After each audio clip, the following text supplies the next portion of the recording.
the gods. What have I become? Death, the destroyer of worlds.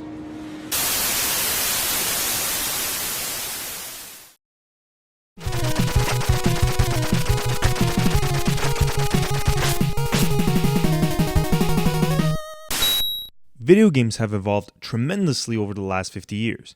We went from this to this, and the industry keeps evolving drastically.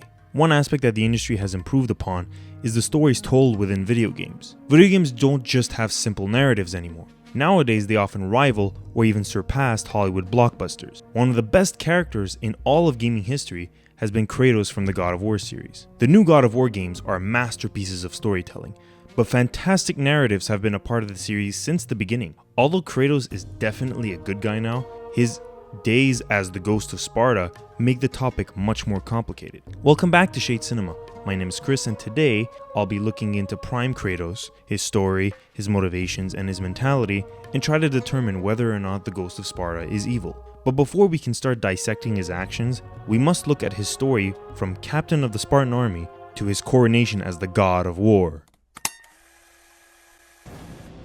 Kratos was born in Sparta to a woman named Callisto. Kratos undergoes training in the Agoge, becomes a warrior, and rises to the rank of captain, becoming a general in charge of thousands of Spartans. Kratos wages war against all for Sparta's glory, or really, just for his ambitions and his ego. But his string of victories ended when he faced the barbarian king Ulrich. The Spartan army was crushed, and when facing certain death, Kratos called upon Ares to come and save him. In exchange, Kratos vowed to serve the god of war.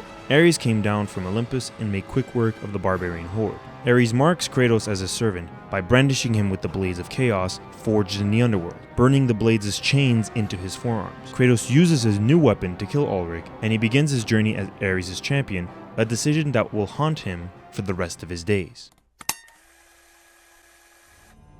Becoming a servant of Ares began stripping Kratos of all of his humanity. Ares looked to mold Kratos into the perfect warrior, free from any shackles that bound him to the mortal realm. But one thing kept Kratos human. One day, Kratos is tasked with sacking a village worshipping the goddess Athena. He and his army slaughter everyone until Kratos reaches Athena's temple and meets the oracle, who warns him not to go inside. Kratos ignores the oracle's warnings and kills everyone in the temple, including his wife and daughter, who were placed there by Ares to sever any connection Kratos had to the mortal realm. The oracle then curses Kratos by binding the ashes of his dead family to his skin, turning him white and into the ghost of Sparta. Kratos vows a revenge against Ares and wishes to be forgiven for his sins and have his nightmares go away. He chooses to serve Olympus, even stopping Persephone from destroying the whole world at one point, a choice he had to make over spending time with his daughter in Elysium. 10 years after he begins his servitude to Olympus, he is tasked with killing Ares, who had been attacking Athens to spite his rival Athena. Kratos is told by the Oracle of Athens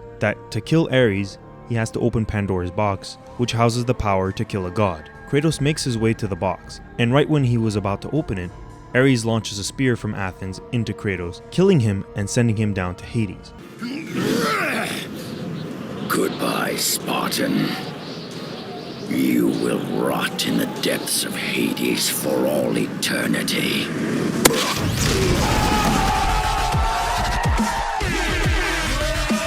Kratos makes his way out of Hades, opens Pandora's box, battles, and eventually kills the god of war. That night, I was trying to make you a great warrior. You succeeded.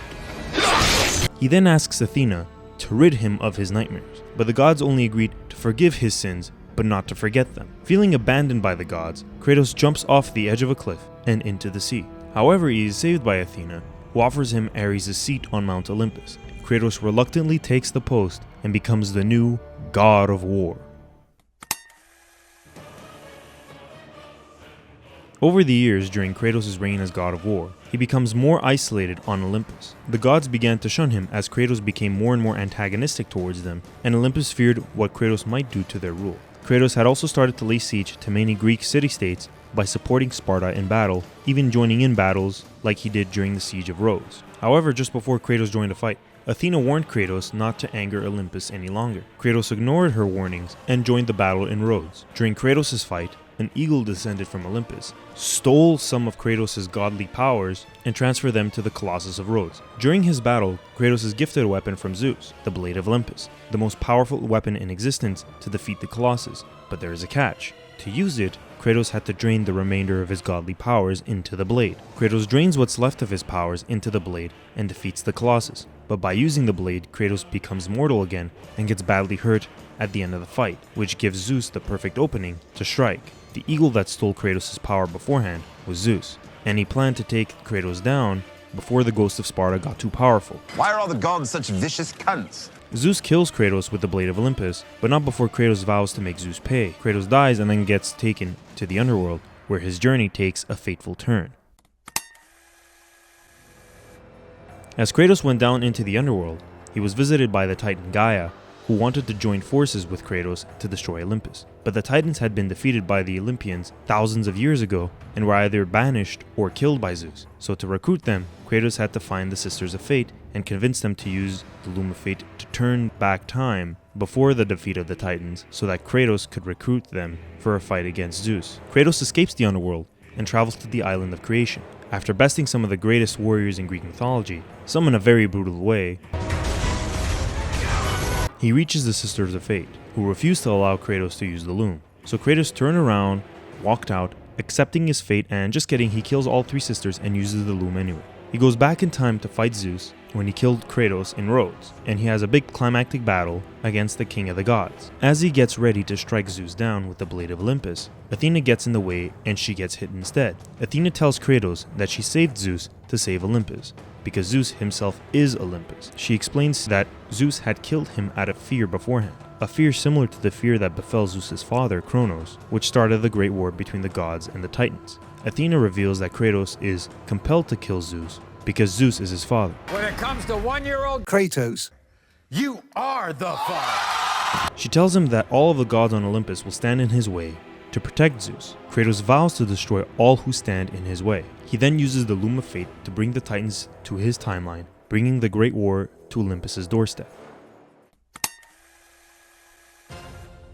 So Kratos and the Titans are now climbing and fighting on Mount Olympus. During the climb, Kratos battles Poseidon, the god of the sea. He manages to defeat the god, but doesn't show mercy to his defeated foe. He brutally murders Poseidon, throwing him around, bashing his head in, and gouging his eyes out before Poseidon's corpse falls into the sea. When his body hits the water, it causes a worldwide flood that destroys most of civilization. This is the first time we see the effect that a god's death has on the world. When they reach the top of Mount Olympus, Kratos and Gaia get struck by Zeus' lightning, and Kratos is about to fall off Gaia. Gaia refuses to help him, saying he is just a pawn that she used to get a second chance at defeating Olympus, and Kratos falls into Hades.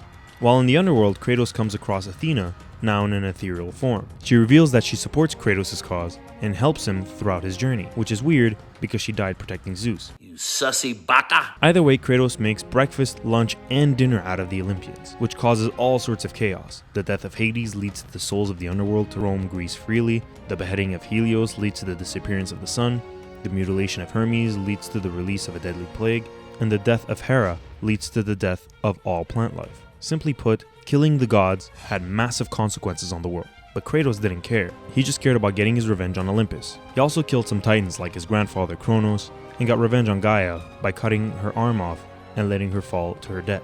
Congratulations, you played yourself. To kill Zeus, however, would require an even greater deal of power. Kratos needed to open Pandora's box again, but there was a problem. The box was protected by the flame of Olympus, and the only way to extinguish it was by using the key to Pandora's box, which was a girl named Pandora. When Kratos meets her, he treats her like his own child and protects her, as she reminds him of his own daughter, Calliope. In a way, Kratos was trying to right the wrongs of his past. When they reach the box, Kratos refuses to let her jump into the flame. Even when the power to slay Zeus is right there in front of him, and Zeus is in the same room, Kratos refuses to let her go. Pandora insists on jumping into the flame, claiming that this is what she's meant to do. Kratos finally relents and lets her go into the flame, extinguishing it. Kratos then opens the box and finds nothing. The box was empty. Kratos and Zeus get ready to fight again, until Gaia shows up. As she tries to kill them both, the two jump into Gaia and fight in her heart cavity. Kratos kills Gaia with the Blade of Olympus, and supposedly kills Zeus, until Zeus takes on an ethereal form of his own and traps Kratos in a state of fear inside of his mind. In his mind, he sees all of the evil deeds that he has committed, like killing his family and all the slaughter that came afterward. But through the guidance of Pandora, he discovers his true power. Hope is what makes us strong. It is why we are here. It is what we fight with when all else is lost. Kratos uses that power to escape Zeus's grasp and proceeds to, pardon my French, beat the shit out of him.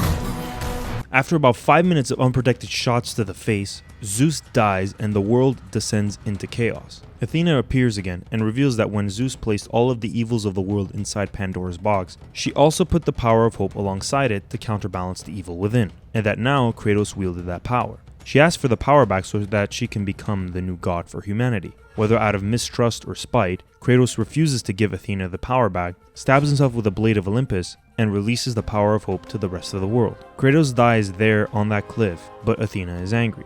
She punished Kratos by placing a curse on him that he could never die via self-deletion, a final cruel trick played by the gods as Kratos moves on to new lands to escape his dark past. Finally, after all of that, let's move on to the diagram and see where the Ghost of Sparta fits best. For those who don't know, I created a diagram that categorizes fictional characters based on their actions and history. It is typically used for villains, but using it to break down someone like Kratos would be interesting. Here's a quick explanation from the previous breakdown. The diagram consists of 3 circles: evil, broken, and influenced, plus the sections in between them. They each have 4 main characteristics. To be put into one of the circles, a person must have at least 2 of the traits within that circle. So for example, for a character to be a guided missile, he has to have at least 2 characteristics in both the broken and influenced circles. But having only 1 in the evil circle wouldn't mean that they're evil, at least not to a high enough degree. If you'd like a more in-depth breakdown of the Venn diagram and what everything on it means, click the eye in the top right corner to check that out. I'll be factoring in Kratos from all 3 games because he has some of the traits at some points in the games, but not during others. Let's get digging. We should start off with the most obvious circle for Kratos, broken. Well, he murdered his family, which is the greatest loss of all. He is haunted by his past deeds, not just the loss of his family, but the various other people he has killed. He releases his pain through violence and rage that causes a great deal of pain to others and to himself, and he continuously fails to get rid of the bad memories, to the point where he attempts self-deletion multiple times. This is true amongst all 3 main games in the original series. Let's continue on with our second circle, influenced. Kratos is a character who is influenced on an on and off basis. He's not really coerced or forced to do anything by anyone else. He's generally strong and independent. He's definitely manipulated by Athena in the first game to kill Ares, manipulated by Gaia in the second to have revenge against Zeus, and was manipulated by Athena again in the third game, but only up until when Kratos goes against her. So he's manipulated throughout the games, generally speaking. For compensation, it depends on the game. In the first game, Kratos' compensation for killing Ares was A, revenge, and B, forgiveness for his sins. The gods later offered him Ares' seat on Olympus. In the second game, his compensation for bringing back the Titans was help with his mission to kill Zeus and eventually the destruction of Olympus. But in the third game, after Gaia's betrayal, there wasn't any significant compensation from an outside source since he was on a revenge path anyway and was cutting through Olympus one god at a time. And for peer pressure, he's not really pressured into doing things he doesn't like to do that's out of his moral compass. Kratos generally acts out on his own, which is why, to be honest, he leaves a trail of destruction behind him. So I wouldn't say that Kratos is influenced by the end of his story in Greece. He had his times where he was, but that wasn't the case by the start of his adventure in the third game. Let's move on to the section you have all been waiting for. Kratos is oddly hard to sort in the circle, considering the deeds he's done while also being the story's protagonist. But let's give it a shot. Let's start with an easy one. Compassion and empathy are 2 things Kratos severely lacks in all 3 games. Examples are, He deliberately gets the boat captain killed in the first game multiple times. He besieges Rhodes and a bunch of other Greek cities before and during the second game, and kills a bunch of people in Neely's conquests, and actually destroys the world in the third game. He did all of that, and couldn't give a rat's ass about the damage he caused. All he cared about was getting his revenge. Kratos is not the type of person to be deceptive or manipulative. He's a very straightforward guy who does as he says and says as he does. So a big fat no on this one. This one is tricky as we never see Kratos enjoy slaughter. We know that he enjoys combat, but murder isn't something he likes to do. It's a side effect of the gig he has. You can argue that he enjoyed killing during his days as a Spartan general and when he went on a tear against the Olympians, but both seem unlikely in my opinion. He never outright states that he enjoys murdering the gods. This one can be argued for or against, but it's a no in my opinion. The last one is interesting. At first I thought that Kratos' vengeance against the gods was justified, and that it wouldn't be classified as an evil deed since it's a form of justice. But the more I thought about it, the more I realized how badly Kratos went about achieving his goals. It's fair to say that Kratos was reckless with his approach to killing the gods. It wasn't just the destruction of Earth, but the deaths of many he encountered along the way. Because sure, how should he have known that the deaths of the gods would cause cataclysmic disasters? But when he kills certain people because he used them as tools, or those who were killed needlessly out of spite, that's what tells me that Kratos is being malevolent. He has his moments in the first two games, but his reckless nature in the third game seals the deal for me. His murder of Poseidon's princess, the murder of Hephaestus, the sheer brutality he showcased when killing the gods like Poseidon or Hercules, all show that Kratos wasn't just looking to bring justice to the gods of Olympus, but to make them suffer as well. Those things are the definition of malevolence, which means that, alongside his complete lack of empathy, based on the conditions of this diagram, Kratos from the original series is classified as evil, which, alongside his placement in the broken category, makes him part of the cluster bomb section on the diagram. Now, what does all of this mean? What can we learn from Kratos' journey? When we witness an injustice done to someone else, we assume that most responses to such injustices are justified and righteous. The problem is that personal justice, or vengeance, can lead to total destruction, and if that vengefulness isn't controlled, it can hurt many innocent people. Vengeance is like a fire. You can use it to rightfully burn someone who wronged you, but you can easily burn the whole world down if you fail to control it. So the lesson here is that if you plan on exacting your vengeance on someone, take the extra steps to make sure that it doesn't harm those who aren't your targets or aren't involved in the problem that you have. In that way, you won't have any regrets about how you went about it. Unlike Kratos, whose rage was so uncontrollable that while trying to kill his enemies, he ended up killing his family and destroying the world, which made him feel guilty for many years. The type of guilt that carries a heavy burden on someone's soul. Despite his blades being able to hold fire, the ghost of Sparta himself couldn't control the flames of his own vengeance, so you must do your due diligence to control your own.